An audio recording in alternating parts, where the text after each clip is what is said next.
అండి అందరికీ నమస్తే. నేను మిస్ సునీల్ మద్దాల. ఆంధ్రప్రదేశ్లో మళ్ళీ ఎన్నికలు ఎప్పుడు, మధ్యంతర ఎన్నికలు వచ్చేస్తున్నాయంట కదా, ఎప్పుడు వస్తున్నాయి అనే చర్చ చాలా భయంకరంగా జరుగుతుందండి. ఒక్క ఆంధ్రప్రదేశ్లో కాదు, చాలా రాష్ట్రాల్లో కూడా ఇదే చర్చ నడుస్తుంది. నిజంగా మధ్యంతర ఎన్నికలు వస్తాయా, రావా, లేకపోతే ఎంత ఒట్టి ప్రచారమేనా, ఏం జరుగుతుంది అని అంటే కనుక అన్నీ వాస్తవాలేనండి. మధ్యంతర ఎన్నికలు ఎప్పుడైనా రావచ్చు, ఎట్ ఎనీ మూమెంట్ మధ్యంతర ఎన్నికలు రావచ్చు. ఎందుకంటే నేను ఇలాంటి వీడియో ఒకటి చేశాను ఇంతకుముందు. కాబట్టి ఆ వీడియోలో కొన్ని కామెంట్లు అయితే నాకు వచ్చాయి. కాబట్టి ఇప్పుడు ఎన్నికలు ఏంటి, ఎందుకు వస్తాయి, రావు, అలా ఎలా అని. అంటే అభిమానం ఉన్నవాళ్ళు కొంతమంది ఎన్నికలు రావడానికి ఒప్పుకోవట్లా. కానీ 100% మంది మధ్యంతర ఎన్నికలు కావాలి అని అన్నవాళ్ళు ఎక్కువ మంది ఉన్నారండి. నాకు పెట్టిన కామెంట్లలో ఇంచుమించుగా సుమారు 1000 కామెంట్లు వస్తే 1000 కామెంట్లో 900 కామెంట్ల దాకా మధ్యంతర ఎన్నికలు వస్తే బాగుండును అన్న వాళ్ళే ఎక్కువ మంది ఉన్నారు. నిజంగా రాష్ట్రమంతా ఇదే పందాలా ఉందా, లేకపోతే దేశంలో చాలా రాష్ట్రాలు ఇదే పందాలా ఉన్నాయా అని అంటే కనుక నిజమే అని అంటున్నాయి కొన్ని సంకేతాలు. ఎందుకంటే మధ్యంతర ఎన్నికలు ఖచ్చితంగా వచ్చే ఉద్దేశం ఉంది. దానికి అనుగుణంగానే పావులు కదుపుతున్నారు. ఎందుకంటే కావాలి, ఎందుకంటే కొన్ని ఎలా అంటే అందుకు అనుగుణంగానే జరుగుతున్నాయి. ఏం జరుగుతుంది అసలు, కేంద్ర ప్రభుత్వం ఏం చేస్తుంది, ఎందుకని ఎవరైతే మాజీ రాష్ట్రపతి రామ్నాథ్ కోవింద్ గారు ఒక నివేదిక ఇచ్చారు మధ్యంతర ఎన్నికల గురించి.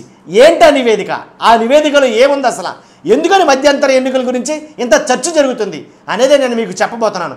వీడియో కొంచెం సుదీర్ఘంగా ఉన్నప్పటికీ ఇంపార్టెంట్ విషయం కాబట్టి ఖచ్చితంగా ఎక్కడ స్కిప్ చేయకుండా ఎండ వరకు చూడండి. ఎండలో మీకు ట్విస్ట్ ఉంటుంది. అలాగే మర్చిపోద్దు, ఫస్ట్ నాకు మోటివేషన్గా ఉంటుంది, లైక్ చేయండి. మీ బాధ్యతగా లైక్ చేయండి. ఎందుకంటే ఈ ఇన్ఫర్మేషన్ ఎక్కువ మందికి పాస్ అవ్వాలి కాబట్టి, ఈ ఇన్ఫర్మేషన్ ఎక్కువ మందికి షేర్ అవ్వాలి కాబట్టి మీరు లైక్ చేస్తే ఈ వీడియో ఎక్కువ మంది షేర్ అవుతుంది. అంతేకాదు పక్కాగా మన ఛానల్ సబ్స్క్రైబ్ చేసుకోండి. పార్టీలకు అతీతంగా ప్రజల సమస్యల మీద మాత్రమే మనం పోరాడుతూ ఉంటుంది మన ఛానల్. కాబట్టి ప్రజా సమస్యలతో సంబంధించిన వీడియోలు మాత్రమే ముందుకు వస్తుంటాయి. పక్కాగా సబ్స్క్రైబ్ చేసుకోండి, షేర్ చేయండి, అలాగే ఫస్ట్ అయితే కనుక లైక్ చేయండి. కాబట్టి ఎన్డీఏ కూటమి మాజీ రాష్ట్రపతి ఎవరైతే రామ్నాథ్ కోవింద్ గారు ఉన్నారో ఆ కోవింద్ గారి చేత ఒక కమిటీ అయితే వేయడం జరిగింది ఈ జమిలీ ఎన్నికల గురించి. ఆ కమిటీ మొత్తం పూర్వపరాలను పరిశీలించి చాలా మట్టుకి దాని మీద స్టడీ చేసి తీరా మొత్తం కంప్లీట్ అయిన తర్వాత నివేదిక ఇచ్చారు. Just before 1 day 2 days back ఒక నివేదిక అయితే ఇవ్వడం జరిగింది.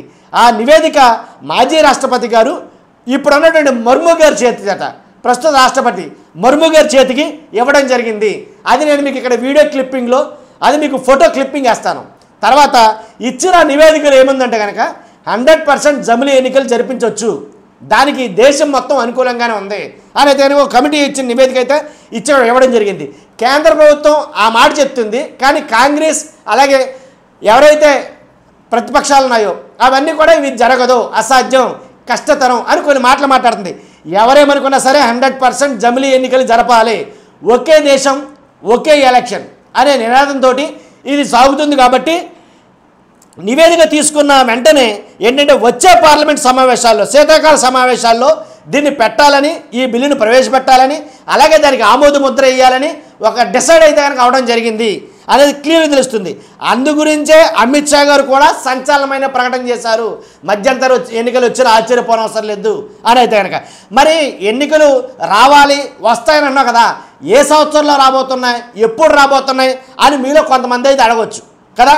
కాబట్టి నేను ఒక లిస్ట్ చదువుతానండి, ఏ సంవత్సరంలో ఎక్కడ ఎన్నికలు వస్తాయి, ప్రస్తుత లెక్కల ప్రకారం జమిలీ ఎన్నికలు ఎప్పుడు వస్తాయి అనేది చెప్తాను. కొన్ని స్టాటిస్టిక్స్ కొంచెం ఓపికగా వినండి. ఢిల్లీలో 2025లో ఎన్నికలు వస్తాయి, బీహార్లో 2025, అస్సాంలో 2026, కేరళలో 2026, తమిళనాడులో 2026, పశ్చిమ బెంగాల్లో 2026, పాండిచ్చేరిలో 2026. ఇక్కడ వరకు నేను చెప్పిన రాష్ట్రాలన్నీ 2026లో ఎన్నికలు వస్తాయి. ఇప్పుడు చెప్పబోయే రాష్ట్రాలన్నీ కూడా 2027లో వస్తాయి. గోవా, గుజరాత్, మణిపూర్, పంజాబ్, ఉత్తరప్రదేశ్, ఉత్తరాఖండ్, హిమాచల్ ప్రదేశ్ ఇక్కడ వరకు కూడా 2027లో ఎన్నికలు రాబోతున్నాయి. తర్వాత మేఘాలయ, నాగాలాండ్, త్రిపుర, తెలంగాణ, ఛత్తీస్గఢ్, మధ్యప్రదేశ్, కర్ణాటక, మిజోరాం, రాజస్థాన్ లోక్సభ ఎన్నికలు అయితే అక్కడ వరకు, రాజస్థాన్ వరకు 2028లో వాళ్ళకి ఎన్నికలు వస్తాయి. లోక్సభలో చూసుకుంటే కనుక గత జూన్లో ముగిసిపోయాయి. ఆంధ్రప్రదేశ్ చూసుకుంటే 2029లో వస్తాయి. ఆల్రెడీ గత జూన్లో ఎన్నికలు ముగిస్తాయి. ఇది ప్రస్తుతం ఉన్న లెక్కల ప్రకారంగా ఆంధ్రప్రదేశ్లో ఎప్పుడు ఎన్నికలు వస్తాయనేది కేంద్ర ప్రభుత్వం ఇచ్చిన రిపోర్టు. కానీ ఇప్పుడు జమిలీ ఎన్నికలు ఏదైతే పెట్టాలని అనుకున్నారో దానికి మాజీ రాష్ట్రపతి ఎవరైతే రామ్నాథ్ కోవింద్ గారు ఉన్నారో ఆయన ఇచ్చిన నివేదిక ప్రకారం ఎన్నికల షెడ్యూల్ మారబోతుంది ఆంధ్రప్రదేశ్లో. 2024-26లో వచ్చిన ఆశ్చర్యపోవడం అసలు. ఎక్కడో నాకు తీనుమారు వినపడుతున్న సౌండ్ వినపడుతుంది. అది ఎవరిదో నాకు అర్థం కాల. మొత్తం తీనుమారు డప్పుల సౌండ్ అది. కాబట్టి 2026లో కనుక మధ్యంతర ఎన్నికలు వస్తే కనుక ఇప్పుడు ఉన్న ప్రభుత్వానికి తీవ్రమైనటువంటి దెబ్బే, దాంట్లో ఎలాంటి డౌట్ లేదు. ఏంటంటే ప్రభుత్వం మారిపోయే అవకాశాలు ఎక్కువగా ఉంటాయి. కాబట్టి 2026లో వస్తాయా ఆంధ్రప్రదేశ్లో, 2027లో వస్తాయా అనేది కొంచెం మీమాంసలో ఉంది, సందిగ్ధలో ఉంది. జమిలీ ఎన్నికల ప్రకారంగా అయితే కనుక 2026లో ఎన్నికలు వచ్చేసరి ఆశ్చర్యపోవసరం లేదు. అంటే ఇప్పుడున్న ప్రభుత్వం 3 సంవత్సరాలే పరిపాలన చేస్తుందా అని అంటే కనుక ఒకవేళ 2027లో వస్తే 4 సంవత్సరాలు పరిపాలించినట్టు. మొత్తానికి మధ్యంతర ఎన్నికలు అంటే సంవత్సరం ముందే వస్తాయి అని కొన్ని లెక్కలు చెప్తున్నాయి. ఆ లెక్కల ప్రకారంగా ఈ రాష్ట్రపతి గారు ఒక నివేదిక ఇచ్చారు, మాజీ రాష్ట్రపతి గారు. కాబట్టి ఇదండి ఇక్కడ జరిగిన విషయం. తర్వాత ఇంకోటి ఏంటంటే అమిత్ షా గారు చేసిన సంచలన ప్రకటన మీకు ఆల్రెడీ తెలుసు. 1 నేషన్ 1 ఎలక్షన్లో భాగంగా 100 రోజుల్లోనే దేశం మొత్తం ఎలక్షన్ కంప్లీట్ చేయాలనేది ఎన్డీఏ కూటమి ఆలోచిస్తున్నటువంటి విషయం. కాబట్టి ఎన్డీఏ కూటమి ఏదైతే అత్యవసరంగా నివేదిక తీసుకుని శీతాకాల సమావేశంలో బిల్లు ప్రవేశపెట్టేసి దాన్ని ఆమోదించేయాలని తీవ్ర ఆతృతతో ఉందన్నమాట. తర్వాత మీ ఇంకోటి చెప్తా ఏంటంటే జమిలీ ఎన్నికలు అసలు ఎలా నిర్వహిస్తారు అనే దాని మీద చిన్న వివరణ ఇవ్వబోతున్నాను. కోవింద్ కమిటీ ఎవరైతే మాజీ రాష్ట్రపతి కోవింద్ కమిటీ లోక్సభ ఎన్నికలకు ముందు గత మార్చిలో జమిలీ ఎన్నికలపై నివేదిక సమర్పించిన ఒకే దేశం ఒకే ఎన్నికను 2 దశల్లో అమలు చేయాలని సూచించింది. ఏం చెప్పిందంటే చెప్పే ముందు నాది ఇంకో మాట ఉందండి. 2019లో జరపాలనుకుంది అసలు ఎన్డీఏ కూటమి. ఏంటి ఒకే దేశం ఒకే ఎన్నికలు 2019లో అవలా. తర్వాత 2024లో జరపాలనుకుంది, 2024లో కూడా అవలా. కాబట్టి ఖచ్చితంగా డెఫినెట్గా ఈసారి అయితే కనుక ఒకే ఎన్నిక ఒకే దేశం జరుపుతుందని అంటున్నారు. తర్వాత జమిలీ ఎన్నికలను అమల్లోకి తెచ్చేందుకు చట్టపరంగా చెల్లుబాటు అయ్యే వ్యవస్థను కేంద్రం అభివృద్ధి చేయాలి ఫస్ట్. తర్వాత తొలి దశలో లోక్సభకు అన్ని అసెంబ్లీకు ఒకేసారి ఎన్నికలు జరపాలి. అర్థమైంది కదండి. తర్వాత అనంతరం 100 రోజుల లోపే రెండో దశలో పంచాయతీలు మున్సిపాలిటీలు వంటి స్థానిక సంస్థలన్నిటికీ ఎన్నికలు జరిపేసేలాగా వ్యవహరించాలి. తర్వాత ఆ విధానంగా రూపొందించాలన్నమాట. తర్వాత సార్వత్రిక ఎన్నికలు జరిగి కొత్తగా కొలువుదీరే లోక్సభ తొలిసారి సమావేశమయ్యే తేదీని అపాయింటెడ్ డేట్గా, అర్థమైంది కదండి, అపాయింటెడ్ డేగా రాష్ట్రపతి నోటిఫై చేయాలి. దాంతో లోక్సభకు అన్ని అసెంబ్లీకు ఒకేసారి ఎన్నికలు జరిపేందుకు నాంది పడుతుంది. మీకు లాస్ట్ లైన్ మీకు అర్థమైందే లేదు. సార్వత్రిక ఎన్నికలు జరిగి కొత్తగా కొలువుదీరే లోక్సభ తొలిసారి సమావేశమయ్యే తేదీని అపాయింటెడ్ డేగా రాష్ట్రపతి నోటిఫై చేయాలి. నోటిఫై చేస్తే దాంతో లోక్సభకు అన్ని అసెంబ్లీలకు ఒకేసారి నాంది పడుతుంది. మీకు క్లియర్గా అర్థమైనట్టుంది. తర్వాత అపాయింటెడ్ డే తర్వాత ఏర్పడే అన్ని అసెంబ్లీల గడువు లోక్సభతో పాటే గడువు ముగుస్తుంది. ఇక్కడ క్లియర్ అయింది కదా మీకు. తర్వాత గడువు ముగుస్తుందోటే తదనంతరం లోక్సభ అన్ని అసెంబ్లీ ఎన్నికలు ఒకేసారి జరుగుతాయి. ఇక్కడ క్లియర్ కదా. కాబట్టి ముందే జరగాలి. మొత్తం దేశంలో ఉన్న అన్ని రాష్ట్రాల్లో ఒకేసారి యాక్షన్ జరగాలంటే ఈ అపాయింటెడ్ డే అనేది రాష్ట్రపతి గారు ఖచ్చితంగా నోటిఫై చేయాలి. చేస్తారు. 2016లో చేస్తారా, 2017లో చేస్తారా అనేది కొంచెం సందిగ్ధంలో ఉంది. తర్వాత లోక్సభలో ఏ పార్టీకి మెజారిటీ రాకుండా హంగు ఏర్పడి లేదా అవిశ్వాస తీర్మానం వంటివి నెగ్గి సభ రద్దయినా మళ్ళీ ఎన్నికలు జరపాలి. ఇదో ట్విస్ట్ ఉంది మళ్ళీ ఇక్కడ.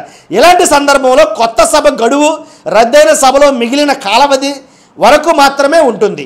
అసెంబ్లీలకు కూడా ఇదే వర్తిస్తుంది. అంటే హంగు తదితర కారణాలతో ఎన్నికలు జరిగే మధ్యలో కొత్తగా ఏర్పడే అసెంబ్లీలు 5 ఏళ్ళు కొనసాగకుండా లోక్సభతో పాటే రద్దు అవుతాయి. 5 ఏళ్ళు కొనసాగని రూల్ ఎక్కడా లేదు.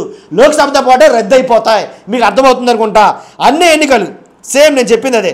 అన్ని ఎన్నికలకు ఉమ్మడిగా ఒకే ఎలక్టోరల్ రోల్, ఓటర్ల ఫోటో గుర్తింపు, ఎపిక్ ఉపయోగించాల్సి ఉంటుంది. ఇది విధానం. ఏంటి జమిలీ ఎన్నికలు వస్తే కనుక ఇలా జరుగుతాయి. జమిలీ ఎన్నికలు రావడానికి కారణం కూడా ఇలాగే ఉంటుంది. అది నేను చెప్పాలనుకుంది మీకు. కాబట్టి ఇదే విషయాన్ని మాజీ రాష్ట్రపతి ఎవరైతే రామ్నాథ్ కోవింద్ గారు ఉన్నారో ప్రస్తుత రాష్ట్రపతి ముర్ము గారికి ఇచ్చినటువంటి నివేదికలో కూడా పొందుపరిచింది ఇదే. తర్వాత ఇదంతా చేయాలంటే రాజ్యాంగ సవరణ చేయాలా, దీంట్లో ఎలాంటి డౌట్ లేదు. రాజ్యాంగ సవరణ చేయాలంటే మామూలు విషయం కాదు. రాజ్యాంగ సవరణ చేయాలంటే 18వ సవరణలు చేయాలి.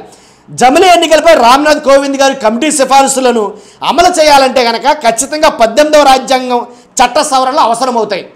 ఎలా చెప్తున్నానంటే ఈ విషయాన్ని, కమిటీ విషయాన్ని తెలిపింది. స్థానిక సంస్థల ఎన్నికలకు రాష్ట్ర ఎన్నికల కమిషన్లతో సంప్రదించి భారత ఎన్నికల కమిషన్ ఈసీఈ ఓటర్ల జాబితాను రూపొందాల్సింది ఉన్నది.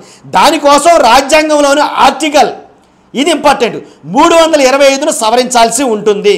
లోక్సభ అసెంబ్లీ ఎన్నికలతో పాటే మున్సిపాలిటీలు పంచాయతీ ఎన్నికలు నిర్వహించాలంటే ఆర్టికల్ 324A ఏదైతే ఉందో, ఆర్టికల్ 324A ఏదైతే ఉందో దానికి సవరణ అవసరం. కాబట్టి ఈ 2 రాష్ట్రాల పరిధిలోకి వచ్చేవి కాబట్టే రాజ్యాంగ సవరణలు చేయాలంటే మళ్ళీ ఆర్టికల్ 368(2) ఏదో ఉంటుందో దాని ప్రకారం దేశంలోని సగం రాష్ట్రాలు సమ్మతి తెలపాల్సి ఉంటుంది. ఇది ఇంపార్టెంట్. ఈ సమ్మతి ఈ రానున్న ఏదైతే శీతాకాల సమావేశాలు ఉన్నాయో దాంట్లో పెట్టడం జరుగుతుంది. తదనంతరకుణంగా దానికి అనుగుణంగానే ఇప్పుడు పావులు కదుపుతున్నాయి. 100% 2026 కానీ 2027 కానీ మధ్యంతర ఎన్నికలు రాబోతున్నాయి. మీరు రాసి పెట్టుకోవచ్చు. ఇప్పుడు ఇంకా తీన్మర్ సౌండ్ ఎక్కువ కనిపిస్తుంది, మరి ముఖ్యంగా ఆంధ్రప్రదేశ్లో. ఎందుకంటే ఆంధ్రప్రదేశ్లో ఒక ధీమాకైతే వచ్చేసింది ప్రతిపక్షం. కాబట్టి దాని గురించి అయితే కనుక నేను ఆల్రెడీ ముందు వీడియో చేశా. ఆ వీడియో చూడండి, మీకు అనుమానం ఉంటే కనుక. చూస్తున్నా మీరు అందరూ కూడా. నాకు తెలియాల్సింది ఏంటంటే, ఇంతగా మీకు ఇష్టమేనా మధ్యంతర ఎన్నికలు? మీకు ఇష్టమేనా? ఎందుకంటే అన్ని రాష్ట్రాలని కేంద్ర ప్రభుత్వం అడుగుతుంది, అది ఓకే. నేను మిమ్మల్ని అడుగుతున్నా, మీ అభిప్రాయం ఏంటి? మధ్యంతర ఎన్నికలు మీకు ఇష్టమైతే ఇష్టమని, ఇష్టం లేకపోతే ఇష్టం లేదని కామెంట్ రూపంలో తెలియజేయండి. ఫస్ట్ అయితే కనుక లైక్ చేయండి అబ్బా, 100% లైక్ చేయండి. కొత్త వాళ్ళు పక్కగా సబ్స్క్రైబ్ చేసుకోండి. Thank you very much.